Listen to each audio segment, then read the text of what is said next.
পিরোজপুরে অবসরপ্রাপ্ত সশস্ত্র বাহিনী পরিষদের উদ্যোগে পবিত্র রমজান উপলক্ষে ইফতার ও দোয়া মাহফিল অনুষ্ঠিত হয়েছে। 8 মার্চ শনিবার বিকেল 5টায় পিরোজপুরের কলেজ রোডস্থ চাইনিজ প্যালেস রেস্টুরেন্টে আয়োজন অনুষ্ঠিত হয়। অনুষ্ঠানে সভাপতিত্ব করেন পরিষদের পিরোজপুর জেলা শাখার সভাপতি সার্জেন্ট অবসরপ্রাপ্ত মোহাম্মদ রফিকুল ইসলাম এবং সঞ্চালনা করেন উক্ত পরিষদের সাধারণ সম্পাদক সার্জেন্ট অবসরপ্রাপ্ত মোহাম্মদ হাবিবুর রহমান। অনুষ্ঠানে বিশেষ অতিথি হিসেবে বক্তব্য রাখেন পরিষদের উপদেষ্টা মণ্ডলীর সদস্য honorary captain Mohammad Nasir, master warrant officer Abdur রব, যুগ্ম সাধারণ সম্পাদক সার্জেন্ট অবসরপ্রাপ্ত নজরুল ইসলাম, সাংগঠনিক সম্পাদক সার্জেন্ট অবসরপ্রাপ্ত সৈয়দ আব্দুল আউয়াল এবং কোষাধ্যক্ষ সার্জেন্ট অবসরপ্রাপ্ত মোহাম্মদ মামুন খান। এছাড়া বিভিন্ন উপজেলা শাখার নেতৃবৃন্দ, স্থানীয় গণমান্য ব্যক্তিবর্গ এবং সদস্যরা উপস্থিত ছিলেন।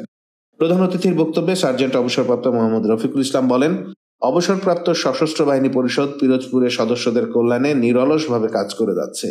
আগের যে কোনো সময়ের তুলনায় সংগঠন এখন আরো সুসংগঠিত এবং কার্যকর ভূমিকা পালন করছে।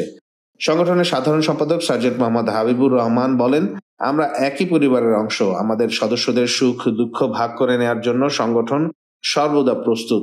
পাশাপাশি দেশের যে কোনো প্রয়োজনে আমরা সশস্ত্র বাহিনীর অবসরপ্রাপ্ত সদস্যরা মানবিক ও জাতীয় প্রয়োজনে কাজ করতে প্রতিজ্ঞাবদ্ধ। অনুষ্ঠানের শেষে দেশ, জাতি ও বিশ্ব মুসলিম উম্মার শান্তি এবং সমৃদ্ধি কামনা করে বিশেষ মোনাজাত করা হয়।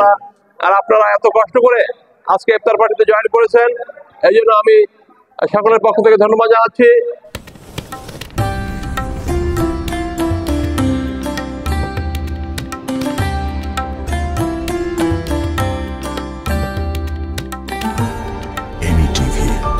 স্বাধীন বাংলার স্বাধীন কণ্ঠ।